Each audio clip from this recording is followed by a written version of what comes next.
स्वागत है आपका गुरु प्रणाम मोटिवेशन चैनल पर, जहां हम सच्चे ज्ञान और जीवन के अनमोल अनुभवों को साझा करते हैं। यहां आप पाएंगे श्री श्री रविशंकर जी की शिक्षाएं और प्रेरणादायक कहानियां, जो आपको जीवन में आगे बढ़ने के लिए प्रेरित करेंगी। भगवान श्री कृष्ण और उनके परम भक्त सुदामा की कथा संसार भर में प्रसिद्ध है। यह कथा न केवल भगवान के प्रति अडिग विश्वास और भक्ति का प्रतीक है, बल्कि यह भी दर्शाती है कि वास्तविक भक्ति किस प्रकार से भगवान को आकर्षित करती है। कथा का प्रारंभ। कथानुसार सुदामा नामक एक अत्यंत गरीब ब्राह्मण द्वारका में भगवान श्री कृष्ण के परम भक्त थे। वह हर समय भगवान श्री कृष्ण के नाम का जाप करते और उनका ध्यान करते रहते थे। उनका जीवन अत्यंत सरल और तपस्वी था। उनके पास न तो कोई बड़ा घर था, न ही भोग विलास का कोई साधन। बस वे जो कुछ भी प्राप्त करते उसी में संतुष्ट रहते। सुदामा का भगवान श्री कृष्ण से एक अत्यंत पवित्र और प्रेमपूर्ण संबंध था। उनका मन केवल श्री कृष्ण की भक्ति में रमा रहता। सुदामा का परिवार भी बेहद गरीब था और उनकी पत्नी भी निर्धनता के कारण दुखी रहती थी। एक दिन सुदामा की पत्नी ने उनसे कहा, प्रिय पति, हमारे पास खाने के लिए कुछ भी नहीं है। आप भगवान श्री कृष्ण के पास जाइए। वह भगवान हैं। वह हमें दीन दुखियों की हालत देखेंगे और हमें कुछ देंगे।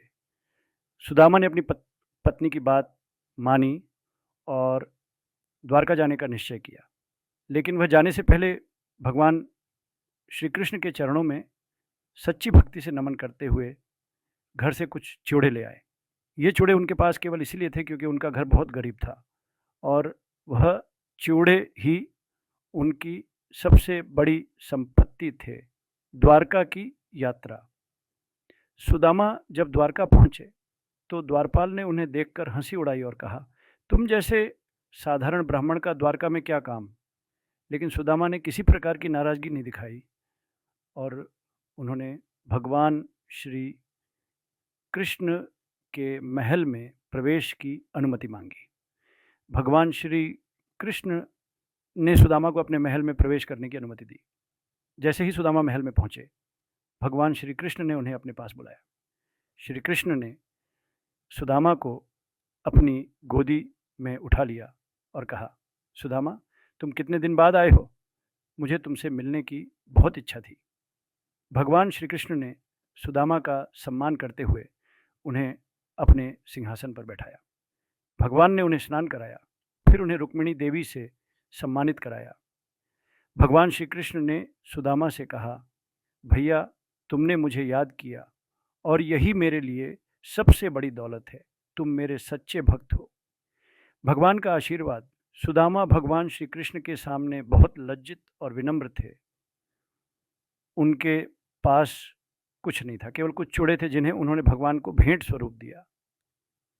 भगवान श्री कृष्ण ने उन चूड़ों को प्रेम पूर्वक लिया और उन्हें भगवान की भक्ति का प्रतीक माना। भगवान ने सुदामा से कहा, तुम्हारी भक्ति और विश्वास ही मेरे लिए सबसे बड़ी दौलत है। तुम्हारा यह त्याग और समर्पण मेरे दिल को बहुत भाता है। अब तुम्हारे जीवन में कोई कष्ट नहीं रहेगा। भगवान श्री कृष्ण ने सुदामा को आशीर्वाद दिया और कहा, अब तुम्हारी दरिद्रता समाप्त हो जाएगी। तुम्हारे पास धन, ऐश्वर्य और सुख समृद्धि की कोई कमी नहीं रहेगी। भगवान श्री कृष्ण ने अपनी दिव्य शक्ति से सुदामा के घर में अपार धन और सुख की बरसात कर दी। जब सुदामा अपने घर लौटे तो उन्होंने देखा कि उनका घर पूरी तरह से बदल चुका था। उनके पास अब धन, संपत्ति और सुख की कोई कमी नहीं थी।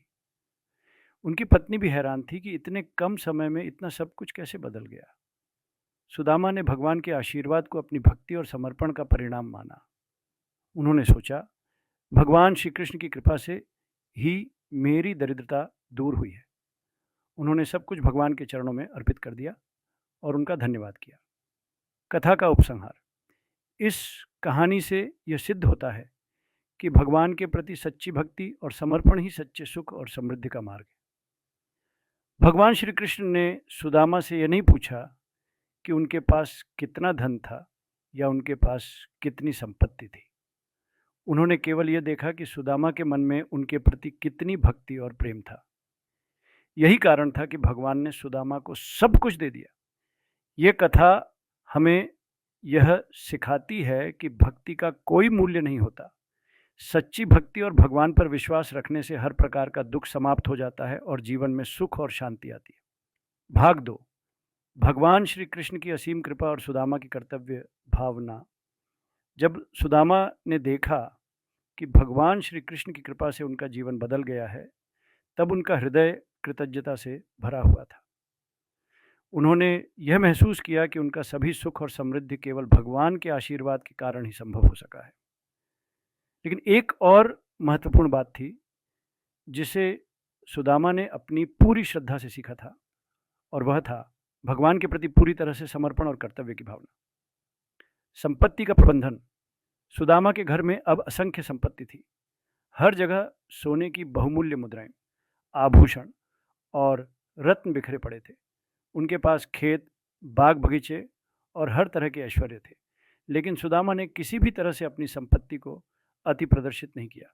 वह पूरी तरह से समझ गए थे कि यह सब भगवान श्री कृष्ण की कृपा से ही मिला है। एक दिन जब सुदामा अपने घर के आंगन में बैठकर भगवान श्री कृष्ण का ध्यान कर रहे थे, उनकी पत्नी आई और बोली, प्रिय सुदामा, हम अब इतने संपन्न हो गए हैं, भगवान ने हमें इतनी समृद्धि दी है, हम इसे अच्छे से उपयोग करें और दूसरों की मदद करें।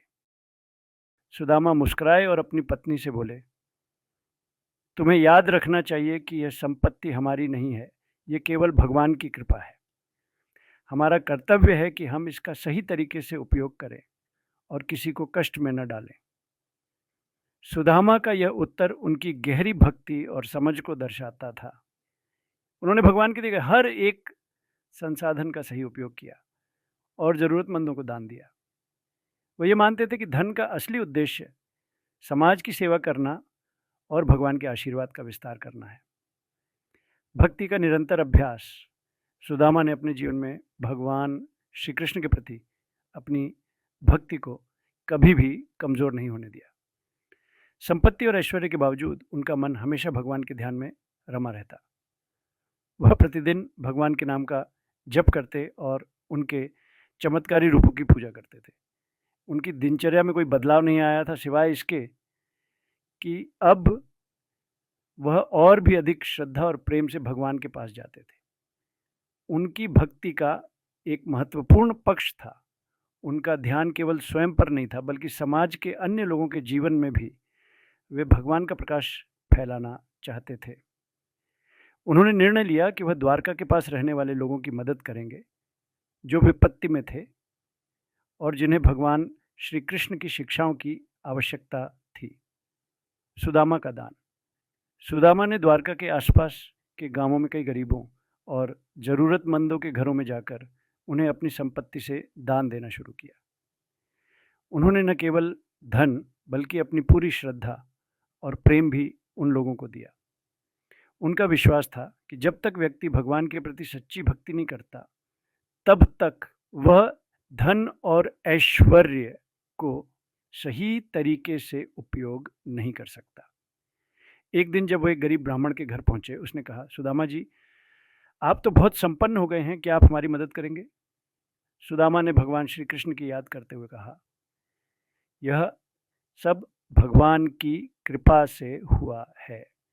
हम सबके जीवन में भगवान की आशीर्वाद से ही सुख आता है, इसलिए मुझे जो भी कुछ मिला है वह आपके साथ साझा करना मेरा कर्तव्य है। सुदामा ने उस ब्राह्मण को सोने की मुद्राएं दी और भगवान श्री कृष्ण के उपदेशों को भी सुनाया। उस गरीब ब्राह्मण की आंखों में आंसू थे, लेकिन वे आंसू कृतज्ञता के थे, क्योंकि भगवान की कृपा से उसने अपना जीवन बदलते हुए देखा। भगवान श्री कृष्ण का दर्शन सुदामा का जीवन भक्ति, दान और कर्तव्य का सर्वोत्तम उदाहरण बन चुका था। उन्होंने कभी भी यह नहीं सोचा कि भगवान ने उन्हें इतना कुछ दिया है और अब उनकी जिम्मेदारी समाप्त हो गई, बल्कि उन्होंने ये समझा कि यह समृद्धि एक जिम्मेदारी बन गई है। वह भगवान के आशीर्वाद से उस संपत्ति का सही उपयोग करना चाहते थे। एक दिन जब सुदामा भगवान श्री कृष्ण के दर्शन के लिए द्वारका आए, तो भगवान ने उन्हें देखा और मुस्कुराए। उन्होंने सुदामा से कहा, भैया, तुमने इस संपत्ति का सही उपयोग किया है। तुम्हारा जीवन सत्य, धर्म और भक्ति से भरा हुआ है। भगवान श्री कृष्ण ने सुदामा को और भी अधिक आशीर्वाद दिए और उनके परिवार के जीवन को शांति और समृद्धि से भर दिया। उन्होंने यह भी कहा, भैया, तुम मेरे सबसे प्यारे भक्त हो, क्योंकि तुमने अपनी भक्ति से धन और ऐश्वर्य को परिष्कृत किया है। कथा का संदेश। इस भाग में भगवान श्री कृष्ण ने सुदामा को यह सिखाया कि सच्चे भक्त वही होते हैं जो भगवान के आशीर्वाद को अपने अहंकार और इच्छाओं से मुक्त होकर स्वीकार करते हैं। भगवान के साथ समर्पण और कर्तव्य का गहरा संबंध है। भगवान हमें जो भी दे, हमें उसका सही उपयोग करना चाहिए। सच्ची भक्ति वह है जो किसी भी स्थिति में भगवान की कृपा से संतुष्ट रहती है और समाज की भलाई के लिए काम करती है।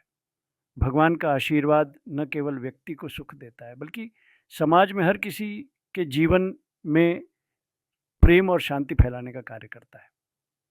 भाग 3। सुदामा का परम आशीर्वाद और भगवान श्री कृष्ण का दिव्य दृष्टिकोण। सुदामा का जीवन अब पूरी तरह से बदल चुका था। उन्होंने भगवान श्री कृष्ण की भक्ति में अपनी पूरी जिंदगी समर्पित कर दी थी। उनके पास अब अत्यधिक संपत्ति, सुख और शांति थी, लेकिन उनका हृदय हमेशा भगवान के प्रति कृतज्ञता और श्रद्धा से भरा हुआ था। वह समझ चुके थे कि यह सब भगवान की कृपा से संभव हुआ है और उन्होंने इसे कभी भी अपनी योग्यता या परिश्रम का परिणाम नहीं माना। सदाचार और समाज में योगदान। सुदामा ने न केवल अपने परिवार को सुख, शांति और समृद्धि प्रदान की, बल्कि उन्होंने समाज में भी अनेकों अच्छे कार्य किए। वह मानते थे कि जो व्यक्ति भगवान की भक्ति में विश्वास करता है, उसे न केवल अपनी आत्मा की शांति की खोज करनी चाहिए, बल्कि समाज के दुखी और पीड़ित लोगों के लिए भी कुछ करना चाहिए। उन्होंने द्वारका में कई मंदिरों का निर्माण कराया, जहां लोग भगवान श्री कृष्ण की पूजा कर सके। साथ ही उन्होंने निर्धन बच्चों के लिए शिक्षा का प्रबंध भी किया। सुदामा का विश्वास था कि केवल धन का वितरण ही पर्याप्त नहीं है। एक व्यक्ति को सही मार्गदर्शन, शिक्षा और भगवान के ज्ञान की आवश्यकता होती है, ताकि वह अपने जीवन को सही दिशा में मोड़ सके। दूसरों के लिए प्रेरणा बनना। सुदामा का जीवन अब एक प्रेरणा बन चुका था। द्वारका के लोग उनकी ईमानदारी, भक्ति और समाज के प्रति समर्पण को देखकर प्रभावित होते थे। वह किसी भी स्थिति में अपने आचरण में कोई बदलाव नहीं लाते थे।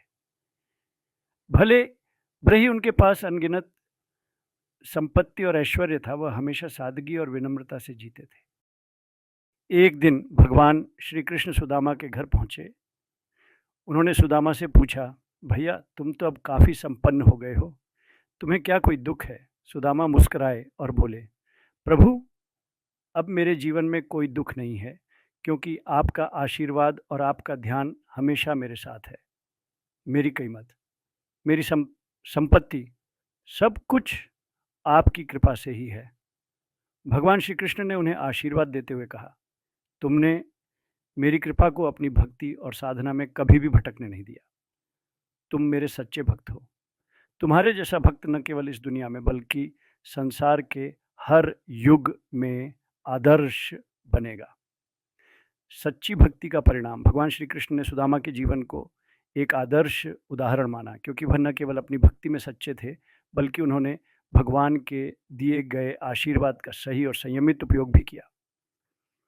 भगवान ने सुदामा से यह कहा, तुम्हारी भक्ति केवल तुम्हारे लिए नहीं है, बल्कि तुमने इसे समाज के हित में भी इस्तेमाल किया है। तुम्हारे आचरण ने बहुतों को भगवान के मार्ग पर चलने की प्रेरणा दी है। सुदामा का जीवन अब एक जीवनदायिनी प्रेरणा बन चुका था। लोग उन्हें श्रद्धा और सम्मान की नज़रों से देखने लगे। वह किसी भी दिखावे या आडंबर से दूर रहते हुए अपनी दिनचर्या में भगवान के नाम का जाप करते थे और दूसरों की मदद करते थे। भगवान श्री कृष्ण की ओर से सुदामा को दिव्य दर्शन।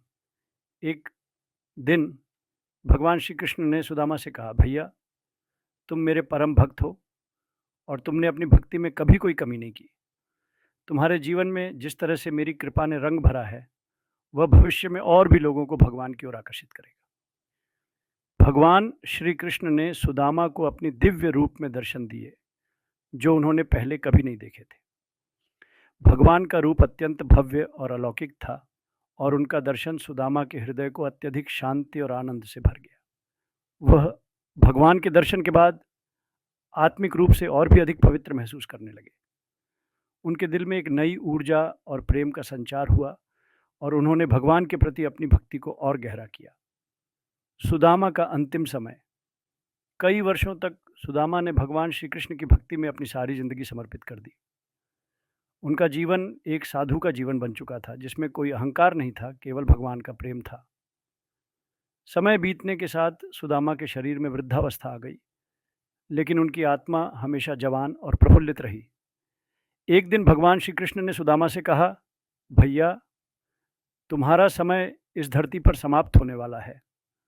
अब तुम मेरे पास आ सकते हो, क्योंकि तुमने अपनी पूरी जिंदगी मुझे समर्पित की है और तुमने समाज में मेरे संदेश को फैलाने का काम किया है। सुदामा भगवान के इन शब्दों से बहुत खुश हुए और उन्होंने भगवान के चरणों में अपना सिर झुका दिया। वह जानते थे कि उनका जीवन अब समाप्ति की ओर बढ़ रहा है, लेकिन उनका हृदय पूर्ण रूप से शांत था। उन्होंने भगवान श्री कृष्ण को धन्यवाद दिया और कहा, प्रभु, आपने मेरे जीवन को इस धरती पर सर्वोत्तम बनाया है। मैं आपका आभारी हूँ। भगवान श्री कृष्ण ने उन्हें अपने दिव्य रूप में स्वीकार किया और सुदामा का आत्मा श्री कृष्ण के चरणों में विलीन हो गया। कथा का अंतिम संदेश। सुदामा की कथा हमें ये सिखाती है कि भगवान के प्रति सच्ची भक्ति, आत्मसमर्पण और कर्तव्य का पालन ही जीवन का सबसे बड़ा उद्देश्य होना चाहिए।